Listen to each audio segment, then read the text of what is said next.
Okay.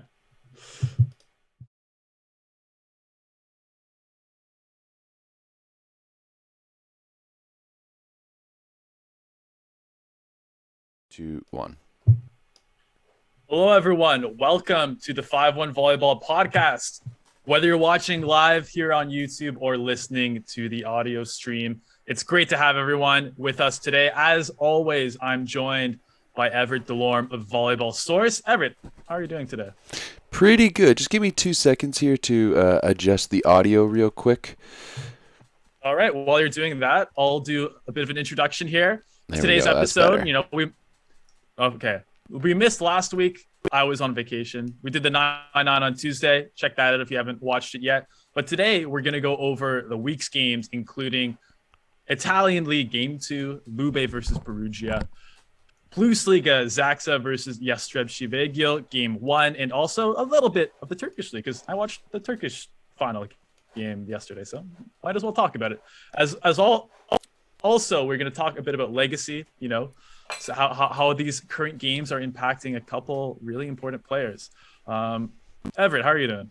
Doing pretty good. Pretty good. I'm stoked to be here to talk about these matches. Been pretty busy the past couple days, so glad to have a day off to talk about some ball.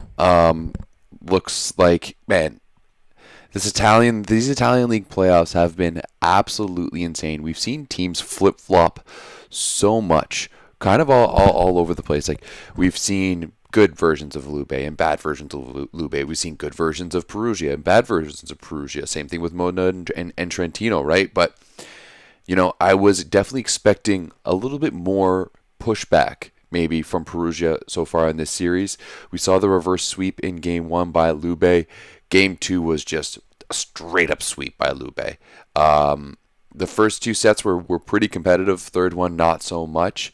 But it was Lube all the way, and they are one game away from taking the Scudetto championship, Dan. Is that surprising to you? Well, I mean, maybe given the context, yes. Okay, because it was 10 days ago, maybe 2 weeks ago, where Lube was down 2-0 on Trentino after losing 6 sets in a row in pretty aggressive fashion. Yep. And here we are, like, barely any time has passed, and here we are, basically almost crowning Lube, having crushed Perugia once again. Like, I mean, it's crazy how things turn in volleyball, and credit to Lube for coming back, not getting rattled, not getting too down, being down to Trentino. And it seemed like on our podcast, and a lot of people were talking about, Trent. I think Everett, we talked about it. Is Trentino the best team in volleyball? I believe you picked them at that point. Did you not? Oh, I did. Yeah. Okay. So, I mean, it's crazy how things change like that. And lots to talk about with that game today, even though it was only a 3-setter. Yeah, absolutely. I mean, you're not wrong. I did pick Trentino, and I mean, at the time, they did look like the best team in volleyball. They had just come off like a Champions League win over Perugia. They were 2 games up on Lube. They had beaten both of these teams pretty handily, and then it all kind of came crashing down. But on the flip side, like, as much as things got destroyed for Trentino, this is a night and day Lube team. They've really learned how to play without Osmani Wantana. I know we saw him a little bit in this game, but getting subbed in for a few backcourt rotation doesn't really count it for me. You know what watching this Lube team reminds me of? It kind of reminds me of watching Cuba in the 2019 NORCECA Championships, where they got, handily throttled by the USA B team in the pool play, and then almost lost to Puerto Rico in the quarterfinals before going on a run, beating Canada and the US to win the NORCECA Championships that year. And it's really by the way that Robertlandy Simon is dominating the match and just completely taking over. And not only is he taking over physically, but he's also taking over emotionally and mentally. Right? We've talked about it at times when Lube has been struggling about their lack of leadership maybe on the court. And Simon has taken this team and put them on his back. it's incredible to watch. Like, he's doing it from the block, he's doing it from the baseline, he's doing it offensively. The biggest lead that Perugia had in the second set here was a 4-point lead, and immediately he got that side out. Next play he got a block, and a couple plays later he got an ace to lessen that gap.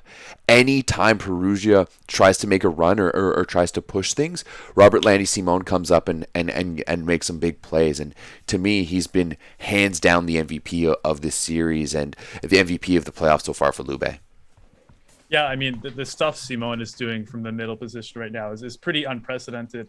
If we look at the first match, 20 points in the first match, leading score for Lube, and again, leading score again here today. So, I mean, it's crazy. When's the last time you've seen a middle blocker be the leading scorer and first option on offense like twice in a row? I mean, let's be clear here. Middles only play half the time on offense. Like that's completely ridiculous to me. But it's kind of the rare territory that Simon finds himself in. And because this is the 5-1 Volleyball podcast, let's get into the nitty gritty here, Everett. Let's get into the details. What is Simon doing that other middles aren't?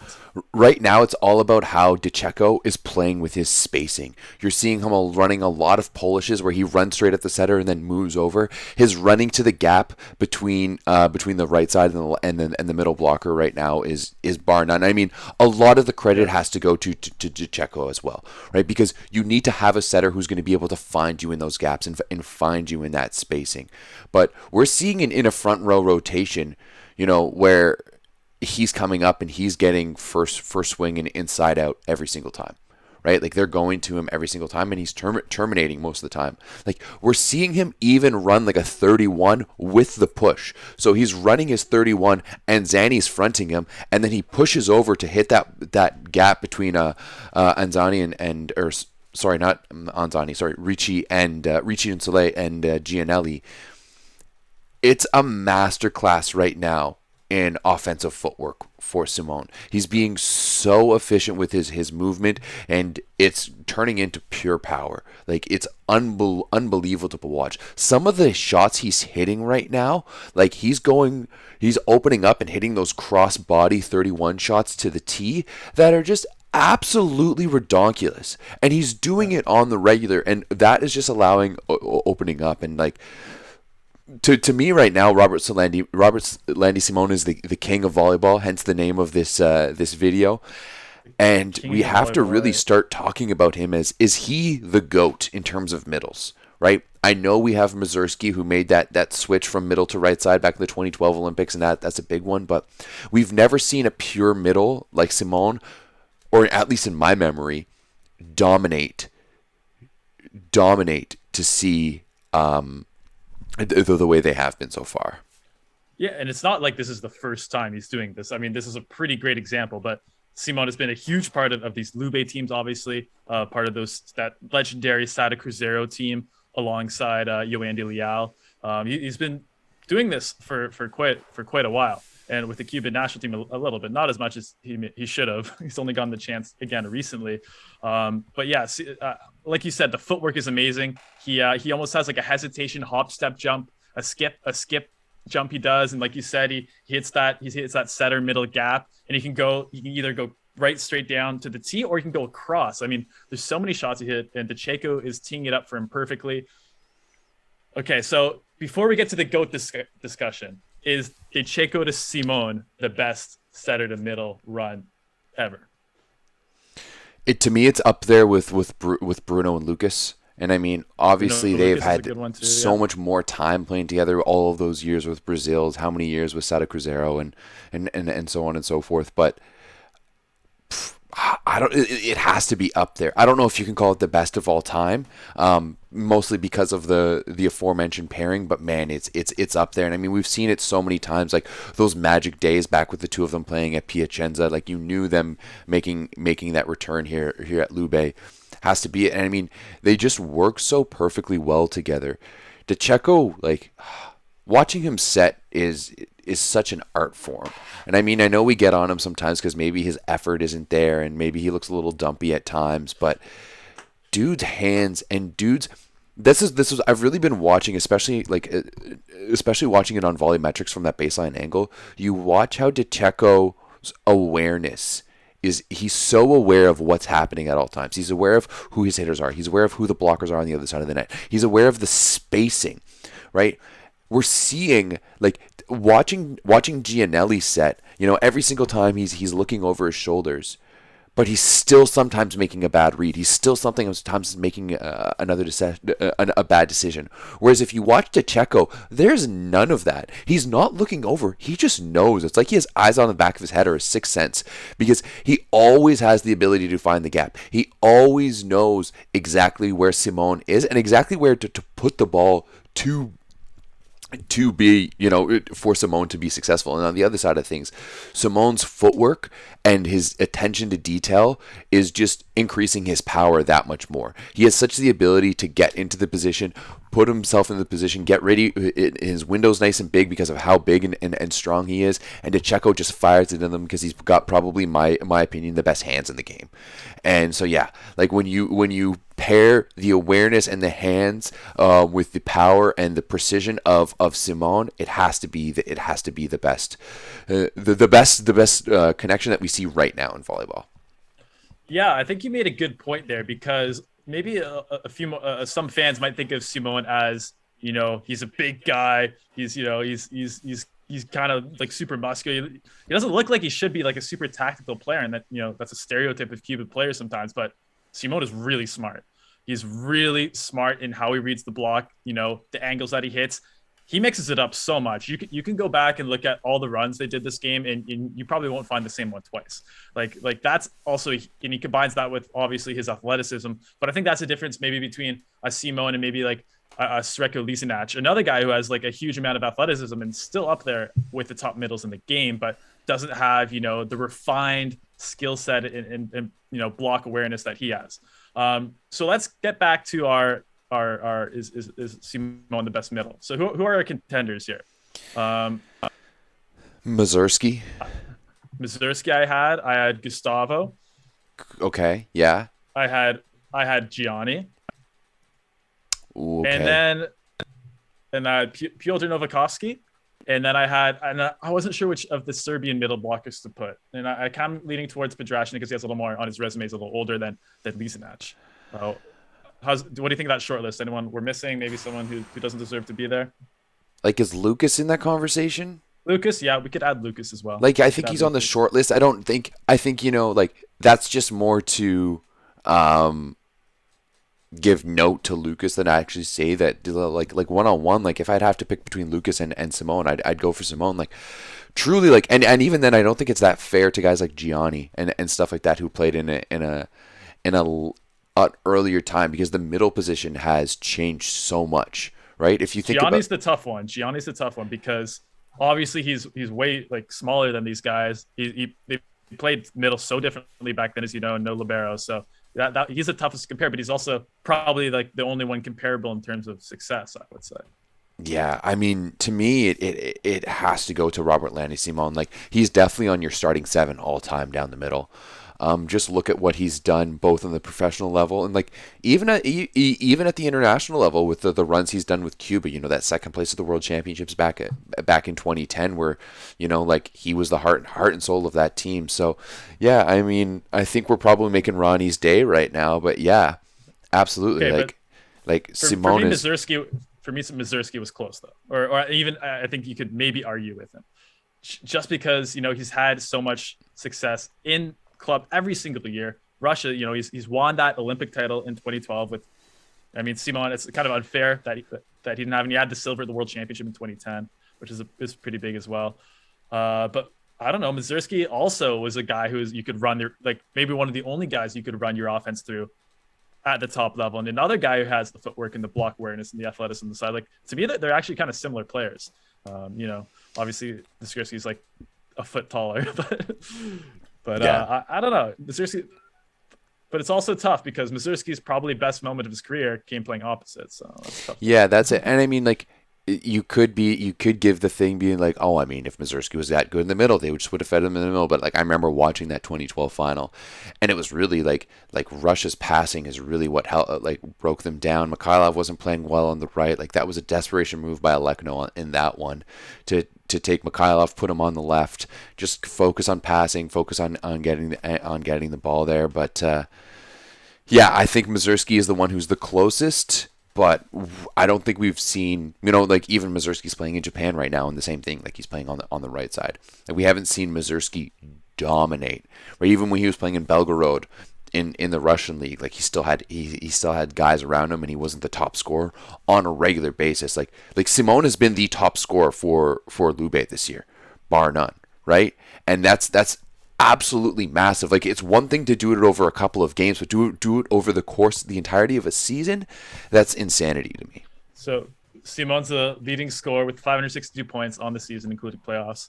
Second is Lucarelli, and Simon has 350 less attacking attempts and is still the leading scorer, 548 to 901. I mean, like, so he's literally a middle in the leading scorer of Lube, which, by the way, might be the best team in volleyball this year. And by the way, he's 35. Like that's the other thing we always forget. Like I have to say, like I've been kind of expecting him to lose a step. The last few seasons. Same. He's almost been getting better in some ways. He doesn't have he's probably lost a few inches on the vertical, but like we said earlier, the intelligence just keeps on growing. And like he does it everywhere. Like as I mentioned, like he does it in the block, he does it from the baseline. He is a legitimate weapon from the baseline. He's gonna go down there and punish you every single time, and it really is something to watch, right? Like to steal a term from basketball, he's a 3-level player. Like he's block, attack, and serve. That's what you do as a middle. And he has all 3 of those skills down pat. Yeah, 100%. Simon's the GOAT. On the other side, if we want to talk about Cubans who aren't doing good, we have to talk about the struggling Wilfredo Leon for Perugia. He is the quote-unquote best player in the world, and he is very struggling. Now, we are getting reports coming out of Pacini, coming out of Poland, that he is playing injured right now, and that it's his knee, and to me it looks like it's his left knee.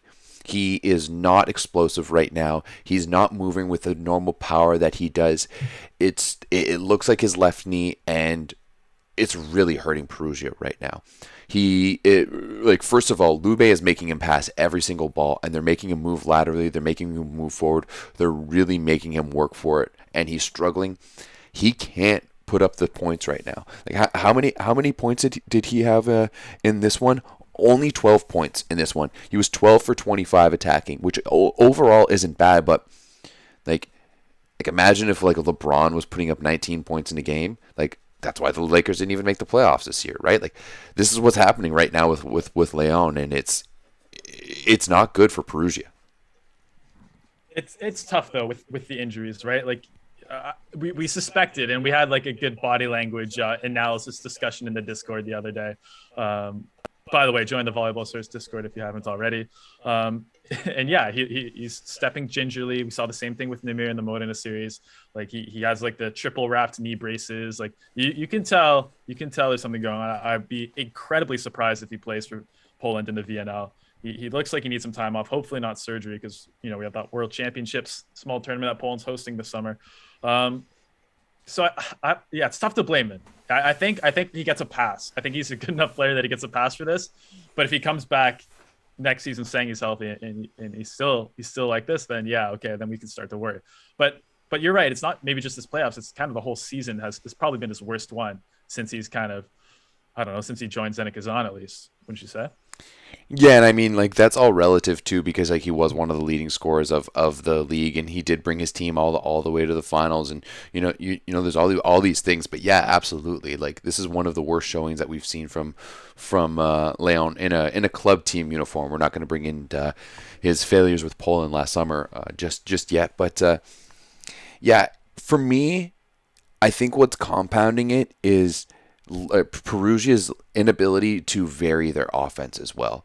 And I mean, I think that's maybe the downfall of having such an athletic and powerful roster throughout the entirety of the season, because they didn't make the adjustment. Like after, like we talked about it, Lube's on a 5-game win streak after losing 6 straight sets in a row. And that was a team that had just kind of gotten to a lazy just a normal offense, and they really changed it up. They brought in some defensive intensity, and they changed things up. Like Sebastian Solé only got 6 sets over the course of this match. That's only 2 sets per match. He went 3 for 6. Mengozzi went 3 for 3, but still, you're only giving your middles like. You're giving your middles 9 attempts throughout the match, and the rest is just high balls. You're not switching up. You're barely running Anderson and Leon down the pipe. Like, you're really relying on Rich Licky. You're giving the most attempts to an injury-addled Leon. Like, Gianelli has to be switching things up here. And maybe this is where seeing, like for years he really thrived under that Trentino system where you've got options everywhere and everyone knows how to pass and they all play volleyball really well. And it seemed he struggled a little bit this year. When Perugia's looked really good, Gianelli's been really good, but when Perugia's been bad, he's also looked really bad. Yeah, and I don't know. I think, okay, you say you can switch up the offense, but I just don't see where they can switch it up to necessarily. Okay, maybe they can run it a little faster, but Leon and Camille definitely they don't want to play fast, right? But Anderson doesn't want to play fast. Those guys aren't tempo players. Oh, by the way, sorry, aside here, Tiago Victor in the chat, LeBron averaged 30.3 points a season. So maybe not the best. Maybe we should have done the 2011 Mavs comparison that I made on the last episode. But LeBron was pretty good this year. But I mean, at the same time, like that's like Leon still put up numbers. Like let me see. Fair enough. See what research, and I'll finish my point here. But I think they're just. I think it just comes right back to Simone and Chicheco. I think Perugia is just like frustrated, scared, like. They're just like, wow, we can't do anything against this right now, right? What was it, like 7 for 11 in the middle for Perugia? But man, like those are some pretty open looks, and they have like Ricci is like not looking at anyone else other than Simone. Like they are completely entranced by him because he's just dancing around them, going left, right, boom, ba ba. It's just crazy, like. It's just too much for Perugia to handle. They're completely beating them in the middle. I think the wings wise, Perugia, you could argue, is playing better. I mean, look at what Zaitsev is doing. Look, like there's nothing going on the opposite. I think 5 for 15 for the opposites for Lube here. So not great. They're barely even like running it at all. They're just our offense is Robertlandy Simon and okay, sure you game plan for it, but that's not a defensive blocking scheme that many teams are used to. When your middle's getting like 20 plus sets per match, and when they have to completely adjust everything, it's not working. Plus, my last one here, I mean, Perugia's not getting the aces. Like this, like we've said, this should be an incredible serving team, and they're just not getting the aces in this playoff so far. And like it's just such an important part of the game for them when you have 2 aces this match and like 17 airs, something like that. That's not going to be enough to beat Lube, and just even put them out of their offense. So I think that's the other part that I keep hammering home, that the serving needs to completely turn around here for Perugia. Yeah, I don't disagree. Like the serving right now for Perugia, they're just not, especially if Perugia is a blocking team. Like, they're what is their team name? Like the Block Monsters? I forget. Block Devils. Block Devils. Yeah, they're Block Monsters. That's so bad. But you mentioned how struggling the Lube outsides are. Yeah, they're struggling on the right side with both Zaitsev and Gabby Garcia. Gabby Garcia, we'll give him a pass because he's only coming in for short times, when they're getting Wantahena in the back row. But I mean, hey, on the left side of the court, Yant's coming in with a 61% kill percentage, 444 efficiency, and Lucarelli is a 68% hit percentage and a 56.2 efficiency. So they're killing it on the left side of the court. And I mean, Yant has been absolutely monstrous, and I mean that ace on Leon at the end of to end that second set it almost kind of felt like a bit of like a passing of the torch from like one Cuban to another, and being like kind of here, hey, I'm here. But you talked about Perugia not being able to switch it up, and I kind of disagree with that. I think we've seen at times, like I think Matt Anderson really didn't have a great game in this one. When they were leading in the first set, even if it was just by 1 or 2 points, it was a Matt Anderson, like 2 consecutive Matt Anderson errors that led to Lube getting back into it. But then they made the decision to bring in Tyster Horst for Matt Anderson just to keep Plotnitsky to be their serving sub at the end of the set. If I was Gerbich, I would just kind of blow up that traditional system they have. I would use Plotnitsky in place of Leon for some rotations. Get him in for a full rotation all the way around at some point. Let Leon rest a little bit. Do a little bit of load management. Yeah. Give them a different look. Let him serve. Let him pass. Let him swing in the front row. He was a starter on this team last year that went all the way to the finals. Like, we know that he can do it. We know that he's a world-class level player. Give Plotnitsky a shot, because it's going to give Perugia a way different look. Tyster Horst is not dynamic enough and not dominant enough to make an impact as his level. Like, they're bringing him in for Anderson on the left side just for blocking to give Anderson some rest. But you need to use Plotnitsky more than just a serving sub. And for me, that's one of the biggest criticisms I have here with Gerbich is, one, they're not varying the offense, and two, they're not changing things up. I think if you have a talent like Plotnitsky on the bench who has that ability, who has that fire, and he's a passionate player, we know that. He has something to play for now, right, too, being Ukrainian.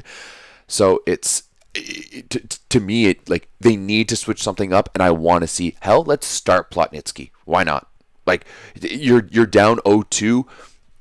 Something's got to change. Put Plotnitsky in. Put Plotnitsky in for Leon, fully. Yeah. Is that what you're... Absolutely. Yeah? Put Plotnitsky in for, and not full time. Like, maybe starting him is a bit much, because you want to be able to put Leon back in our stupid sub rules that we have here in volleyball. But yeah, give him a full rotation. Give him a full rotation from serve to serve, because Leon's serve right now isn't good, right? So let's take off some jumps, take off a little bit of load on him, and allow him to thrive when he needs to thrive.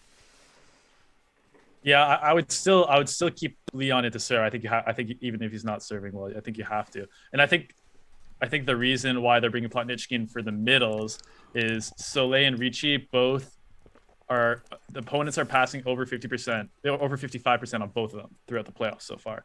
So I mean, he's kind of stuck between a rock and a hard place, right? Like, I totally understand the logic of your move, and I think it'd be good to get Leon some rest in the back row, and I think Plotnitsky is especially a great back row, is actually a great attacker from pipe. Like, that's one of its best assets. But I mean, there's just too many issues going on here, and I think this is why you see probably like Flavio coming in next season as a pretty strong server for a middle. Like that reach. Soleil though, Soleil has no excuses. Soleil is usually a pretty good server. Soleil is really like to me, Soleil is kind of ducking under the radar here for criticism. Yes. And I think we need to change that, because maybe you can agree, you could argue he should be doing better offensively. 3 for 6 isn't fantastic, right? If you're only going to be given 6 attempts throughout a match in the finals of the Scudetto, then do something with that, right? And we've seen him be a difference maker before, but we haven't seen him be a difference maker so far in this series. Yeah, I think he's just lost a step. I don't know. He's just a bit slow. He's definitely not at the level of Shimon. And I think that matchup's messing with his head. We'll see though. Anything else that think Perugia can do to get back in this series, or anything you want to talk about before we go on to Poland here? I'm interested to see if Perugia could answer like Lube did in the semifinals against Trentino. Because this is very much giving me the same vibes of Lube in the semifinals. Lube looked down, they looked out, they looked unmotivated. They looked like they were struggling with the pace of Trentino, and they were able to turn things around with a little bit of defensive intensity and varying their offense, right? That's when we started seeing Lube run a little bit more their spread offense. That's when we started Lube, running Simon more on that 31 push quick. So yeah, I really want to see them change things up a little bit and just try something new. I mean, you're down 0-2. The series is on the line. The season is on the line. The championship is on the line. The definition of insanity is doing something over and over again and expecting a different result. Change something up in this one. They have to. They have to, but I don't know. It feels different. It feels different here. It feels different than that Lube. There wasn't really any specific reason for me that Lube series. They should have been losing that much. Where here, I feel like there's injuries. There's pretty clear signs of mismatches and things like that. Anyway, let's go on to Poland now. Zaksy Kędzierzyn-Koźle taking a strong start to the series, like a lot of people expected. Let's be honest, beating Jastrzębski Węgiel 3-0. Where to start with this one? Probably the most interesting thing is, I don't know. No Clevino starting for Jastrzębski. He's been injured. Actually was able to come in the third set. So that was interesting to see. Also, Benjamin Taniudi getting subbed out for Aimé Tervaporti, the Finnish setter, in the third set too. So, a couple of weird lineup decisions for Jastrzębski. Everett, Taniudi, I don't know. I have my opinion. I'll say it after. What do you think? Do you think he should have been subbed out this match? I mean, I think with a guy like Taniudi, even the best players are going to have an issue sometimes. I guess, and like they're always not going to play their best game. And to me, if you've got a guy like Tervaporti on the bench, why not use them? To me, I think it says a little bit more about Tervaporti than it says about Taniudi. I think this is just a one match thing. Things aren't working. The connection isn't there. Why not try them out? And I've had the opportunity to watch Tervaporti a lot. I think he's a creative setter. He's fast. He's got good hands. He's got a good connection with his hitters. Sure, he's a little bit over the hill now, but I mean, so is Taniudi. So yeah, I think just you gotta switch things up a little bit. I mean, and looking at these numbers, only 32% efficiency here for JW. Clearly, that connection just wasn't working for Taniudi on this one. Obviously, it's a little difficult not having Clevino out there. We know how, he can kind of just be a garbage can for a little bit for that junk out there, and he's going to be able to make it work. And it's I'm not looking too much into this one, to be honest. Yeah. So here's where I disagree with the substitution. I watched all of Taniudi's sets. I watched the game also, and I don't think they're clearly trying to run tempo to the wings with Taniudi, and he's clearly trying to run tempo offense. Because those Zaksy middles are so fast. They close really well. And David Smith in this one, I think he had six stuff blocks. Should have been the MVP in my opinion for the match. It ended up being Alexander Slivka. But the passing wasn't there for Jastrzębski. They weren't shanking necessarily a lot of balls, but they just weren't able to allow Taniudi to be in a position where he's going playing the kind of quick tempo offense that we know Ben Taniudi is really good at doing, especially when he played for Zaksy in France. The other thing with Taniudi is that he only was able to go through the middle I think it was 7 times this entire match, including pipe and middle attacks. You're not going to win games that way, especially when really Jastrzębski, if you think about it, their only good wing is Tomasz Fornal right now with Clevino out. I don't really want to rely on Jan Hadrava and Rafael Shishimura. And then my third point is on the block, they weren't abusing Taniudi. He's actually blocking pretty well there. If anything, they were abusing Hadrava and scoring on him more than Taniudi. So yeah. Where are you seeing these middle stats? Because I see that Glider got 11 sets, and Wisniewski had 6. So I mean, Glider had a pretty good day. He was six for. Oh no, sorry, that's just points. Attack.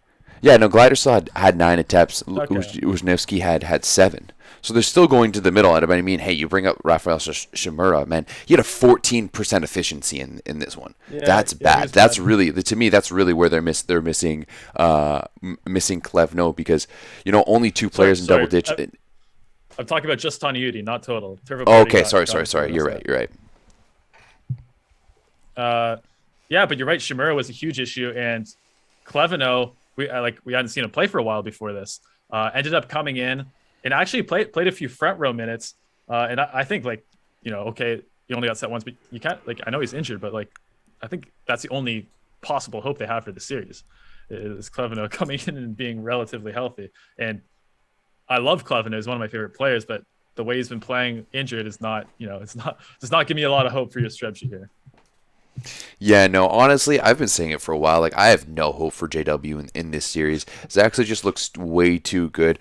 To be honest, we haven't even really talked about Zaxa because it's just kind of business as usual for them, right? 15 points for Semeniuk, 13 for Kazmarek. Where's Slivka on this list? Nine for Slivka. It's a very the team efficiency up at 39%. They're hitting over 51%. They're just rolling, right? Zaxa is in their groove and they're rolling and they're looking good. And I see this being a sweep for them. I don't really see it's going to take a miracle for JW to win a match in this series, I think. I'm hoping for a legendary Olympic Clevino performance, but probably not. I saw a funny one in the chat. Tommy from the Discord is saying that Lube is kind of like the last Michael Jordan team, where they're kind of the last big tournament together before they disband a legendary team, which this team is. Because as we discussed on this podcast before, Lube is they're unfortunately tearing it up after this season, which is crazy to think. After what we just witnessed. Yeah, but I do think it's for different reasons, right? The Jordan's Bulls got torn up because they had a stooge of a GM who wanted to do it all himself, and obviously they haven't done it since then. Whereas I think Lube is doing it due to budgetary reasons. So a little bit difference there, but I mean he's not wrong when he says that if you factor out the stopped year for COVID, if Lube wins, they're on the verge of a three-peat here.